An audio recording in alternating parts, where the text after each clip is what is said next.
السلام علیکم ناظرین، میں ہوں آپ کا میزبان رانا غلام عارف اور آپ دیکھ رہے ہیں وائس آف پبلک۔ ناظرین، موسمیاتی تبدیلی کے باعث پاکستان میں بہت سارے جو شعبے ہیں وہ متاثر ہوئے ہیں۔ ماحولیاتی آلودگی کہہ لیں،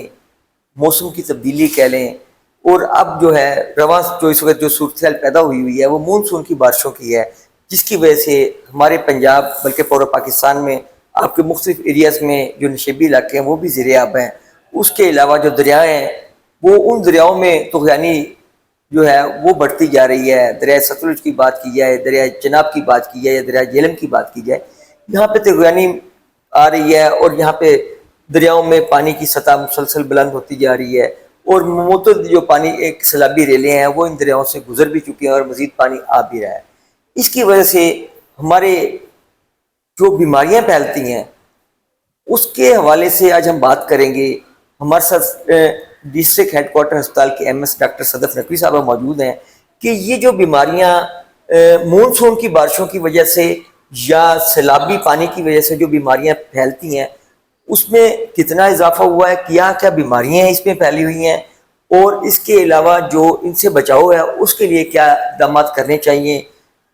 محکمہ صحت کیا اقدامات کر رہا ہے، لوگوں کو کیا حفاظتی اقدامات کرنے ہیں، اس کے حوالے سے آج ہم بات کریں گے۔ اور اس سے پہلے آپ کو میں بتاتا چلوں کہ جو رواں سال مونسون کی جو بارشیں ہوئی ہیں اس سے جو تباہ کاریاں ہوئی ہیں، اس سیلاب کی وجہ سے جو نقصانات ہوئے ہیں، جو جانی نقصان ہوا ہے، اس کی اگر بات کی جائے تو 970 افراد جو ہیں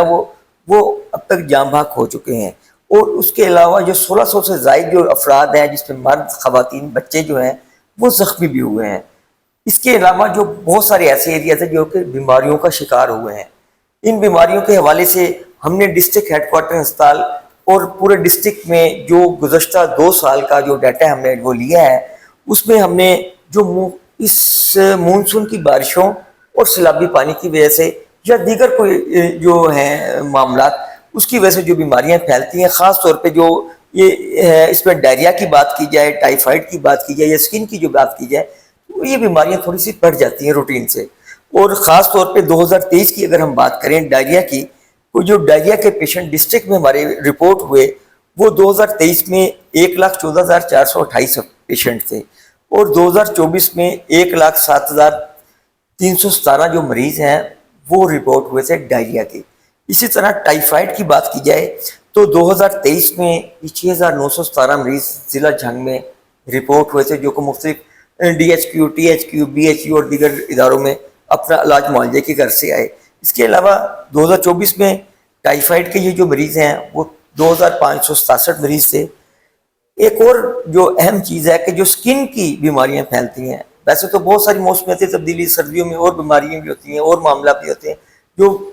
دریائی علاقوں کے یا سیلاب یہ بارشی پانی کی وجہ سے جو سکن کے مسائل پیدا ہوتے ہیں وہ بھی اگر اس میں شامل کیے جائیں تو 2023 میں 75,839 مریض رپورٹ ہوئے تھے ضلع جھنگ میں جلدی امراض کے، اور اس کے علاوہ 2024 میں جو ہے 90,180 مریض جو ہیں وہ رپورٹ ہوئے تھے محکمہ صحت کی رپورٹ کے مطابق، کہ یہ وہ مریض ہیں جن میں تھوڑا سا اضافہ دیکھنے میں آیا تھا کہ یہ جو مریض ہیں جو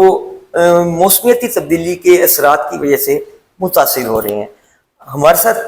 ڈی ایچ کے ہسپتال کی ایم ایس ڈاکٹر صدف نقوی صاحبہ موجود ہیں۔ ہم سب سے پہلے پوچھیں گے جو ہمارا ڈی ایچ کے ہسپتال جھنگ ہے، یہاں پر جو ان بیماریوں سے متعلقہ مونسون کے بارشوں کے بعد جو بیماریاں بڑھتی ہیں یا جو کون کون سی بیماریاں ہیں اس کے حوالے سے بات کریں گے۔ میڈم السلام علیکم۔ اچھا میڈم، یہ بتائیے گا کہ یہ جو ہمارے اس سال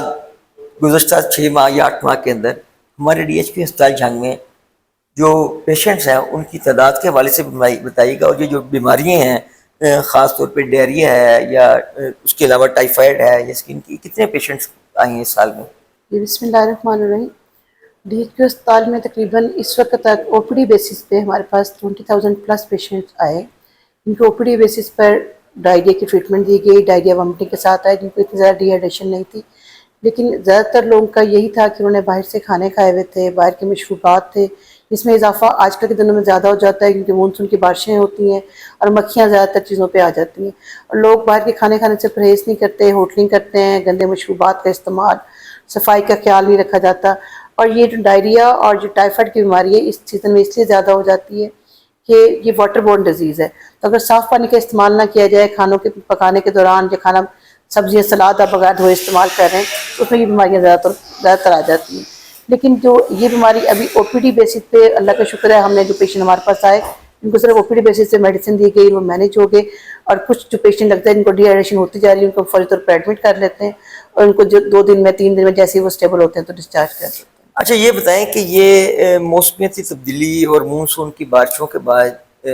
شہری علاقوں میں بھی پانی کھڑا ہو جاتا ہے. آپ نے بتایا کہ مکھیوں کی وجہ سے یہ پانی جہاں کھڑا ہوتا ہے اس کی وجہ سے ہے. سیلابی علاقوں میں جو صورتحال ہے ابھی مزید بھی ابھی پانی کی اطلاعات ہیں کہ وہ ذرائع چناب اور جیلے میں تو یعنی کا خدشہ موجود ہے. تو اس میں پہلے بھی پانی 2-3 دفعہ آ چکا ہوا ہے ان ایریاز میں، اور کچھ علاقوں میں پانی کھڑا رہا ہے، لوگوں کا نقصانات بھی ہوئے، فصلوں کا بھی ہوئے. تو ایسی صورتحال میں جن علاقوں میں پانی کھڑا ہے وہاں پہ مریضوں کی کوئی ایسے رپورٹ ہو رہے ہیں آپ کے پاس جو کوئی آئے ہوں یہاں پہ ڈی ایچ کیو میں؟ ڈس صاحب کی ڈائریکشن پہ سی او صاحب نے ہر جگہ پہ سیلابی علاقوں میں کیمپ لگائے ہوئے ہیں، وہاں پہ ڈاکٹر موجود ہیں، نرس عملہ موجود ہے، اور میڈیسن بھی اویلیبل ہے. جہاں پہ اگر ضرورت ہے تو انہیں فوری طور پہ طبی امداد دے کے ڈی ایچ کیو بھیج دیا جاتا ہے. لیکن وہاں سے بھی پیشنٹ رپورٹ ہو رہے ہیں، لیکن پانی آ گیا ہے جو نچلے علاقے ہیں. ہمارے پاس جو پیشنٹس آ رہے ہوتے ہیں شہر سے بھی آ رہے ہوتے ہیں، شہری علاقے سے بھی چھوٹے چھوٹے محلوں سے آ رہے ہوتے ہیں. بچے جو ہیں ڈائری کا شکار ہے، آر ایس سی لیول پہ جو بچے مینیج نہیں ہو سکتے، جو ٹی ایچ کیو لیول پہ مینیج نہیں ہو سکتے، وہ بھی ڈی ایچ کیو آ جاتے ہیں، او پی ڈی بیسس پہ بھی آ جاتے ہیں. اگر ہمیں لگتا ہے کہ بچے کو ضرورت نہیں ہے، ہم 1-2 گھنٹے رکھ کے تو بچے کو ڈسچارج کر دیتے ہیں، یہ بڑے بندے کو ڈسچارج کر دیتے ہیں. اور جو نہیں لگتا ہے کہ اس کو زیادہ ڈی ہائیڈریشن ہے، آئی وی فلوئڈ کی ضرورت ہے، اس کو ہم ایڈمٹ کر لیتے ہیں. اچھا یہ بتائیں کہ اس میں زیادہ کون سے ہیں جو عمر کے لوگ جو متاثر ہوتے ہیں اس بیماری سے؟ اس میں بچے ہیں، بوڑھے ہیں، جوان ہیں، خواتین ہیں، اس میں زیادہ تر بچے اور بوڑھے لوگ شامل ہوتے ہیں، اور خاص طور پہ ایسی خواتین جو پریگننٹ ہوتی ہیں، جو باہر سے کھانا کھا لیتی ہیں،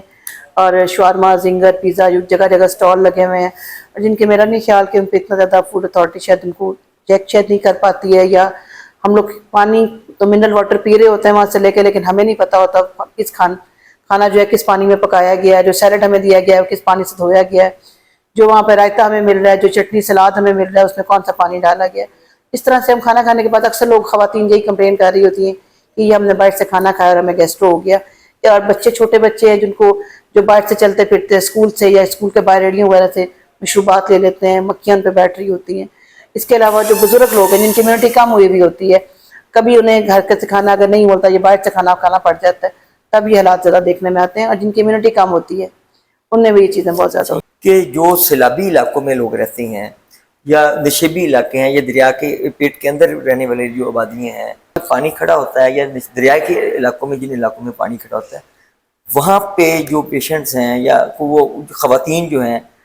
ان کے لیے کوئی اقدامات ڈی ایچ کیو میں کوئی اسپیشل ڈیسک بنایا جاتا ہے یا کوئی سر ڈی ایچ کیو میں ڈائری سے متعلق تمام میڈیسن موجود ہیں، بچوں کی بھی تمام میڈیسن موجود ہیں، بچوں کے سیرپ موجود ہیں، بچوں کے آئی وی فلوئڈ موجود ہیں، بڑوں کے بھی آئی وی فلوئڈ موجود ہیں. ہماری یہی کوشش ہوتی ہے کہ جہاں سیلابی علاقے ہیں یا نشیبی علاقے ہیں وہاں پہ اگر پانی آ گیا ہوا ہے تو ڈی صاحب کی ڈائریکشن پہ سی او صاحب نے ہر ایریے میں فلڈ کیمپ لگے ہوئے ہیں جہاں پہ لوگوں کو بہتر سے بہتر علاج معالجہ کی سہولیات بالکل یہ تو بات ٹھیک ہے کہ وہ علاقوں میں اور اگر ہمارے پاس آتے ہیں لگ جاتے ہیں. جی سر، اگر ہمارے پاس آتے ہیں تو ہم لیکن بھی پوری یہاں کوشش پہ کریں. ڈی ایچ کیو میں بھی کوئی ان کے لیے پھر ان دنوں میں کوئی اسپیشل کوئی بنائے جاتے ہیں کوئی وارڈز وغیرہ کوئی سر بیڈ ہمارے پاس خالی ہیں، اللہ نہ کرے کوئی اس طرح سے کرائسس ہو، لیکن ابھی تو پیشنٹ ڈیلی بیسس پہ جو آ رہے ہیں وہ ساتھ ساتھ ٹریٹمنٹ ہو رہی ہے. اس جن طرح کے کبھی بیفور اقدامات آپ کی طرف سے اقدامات پورے ہیں، کرائسس والی کوئی کنڈیشن یہاں پر نہیں ہے. ٹھیک ہے. اچھا یہ بتائیے گا کہ جو ان علاقوں میں جو متاثر ہوتے ہیں ان کی جو خواتین خاص طور پہ جو حاملہ خواتین ہیں ان کے حوالے سے کیا ان کو آپ مشورہ دیں گی کہ وہ اپنے کیا احتیاطی تدابیر اختیار کریں اگر سیلاب کی صورتحال پیدا ہوتی ہے تو؟ جی سر، اگر سیلاب کی صورتحال پیدا ہوتی ہے تو میرا یہی خیال مشورہ ہے کہ ڈائریا اور ٹائیفائڈ دونوں واٹر بورن ڈیزیزز ہیں جو کہ گندے پانی سے پھیلتی ہیں. اس لیے پانی خاص طور پہ گھر میں اگر آپ کے پاس منرل واٹر یا اس طرح سے نہیں ہے، پانی پینے والا پانی ابال کے استعمال کیا جائے، کچی سبزیاں کھانے سے پرہیز کیا جائے، اور صفائی کا خاص خیال رکھا جائے. واش روم سے آنے کے بعد آپ اپنے ہاتھ دھوئے جائیں، کھانا پکانے سے پہلے اپنے ہاتھ دھوئے جائیں، اور صاف ستھرے طریقے سے کھانا پکانے کی کوشش کی جائے. گھر کا پکا ہوا صاف ستھرا کھانا کھانے کو ترجیح دی جائے کہ ہم لوگ باہر جائیں ہوٹلنگ کریں کہ ہمیں نہیں پتہ ہوتا کہ ہم باہر سے کھانا کھا رہے ہیں کہ کس طرح کے پانی میں پکا ہوا ہے. سبزیاں اور پھل دھو کے استعمال کیے جائیں کیونکہ یہ بیماریاں میں نے آپ کو جیسے پہلے بھی بتایا کہ واٹر بورن ڈیزیزز ہیں, گندے پانی سے پھیلتی ہیں. تو گندے پانی سے بچاؤ کے لیے یہ ہے کہ ہم پانی کو ابال کے استعمال کریں, پانی پینے والا پانی بھی ابال کے استعمال کیا جائے تاکہ اور صفائی کا خاص خیال رکھا جائے. ہمارے پاس ہر طرح کی سہولیات میسر ہیں, اور جہاں جہاں اللہ معاف کرے سیلاب آ رہا ہے نچلے درجے نشیبی علاقوں میں, وہاں پہ کیمپ لگے ہوئے ہیں, ان کے پاس ہر سہولت میسر کی جاتی ہے. بہت سارے لوگ جو ہیں وہ سیلابی علاقوں میں اپنے گھر چھوڑنے کے لیے راضی نہیں ہوتے, وہ اپنے گھروں میں محصور ہو جاتے ہیں. جو لوگ وہاں بیٹھے ہوتے ہیں یقیناً وہاں پہ محکمہ صحت کی ٹیمیں تو پہنچ ہی جاتی ہیں,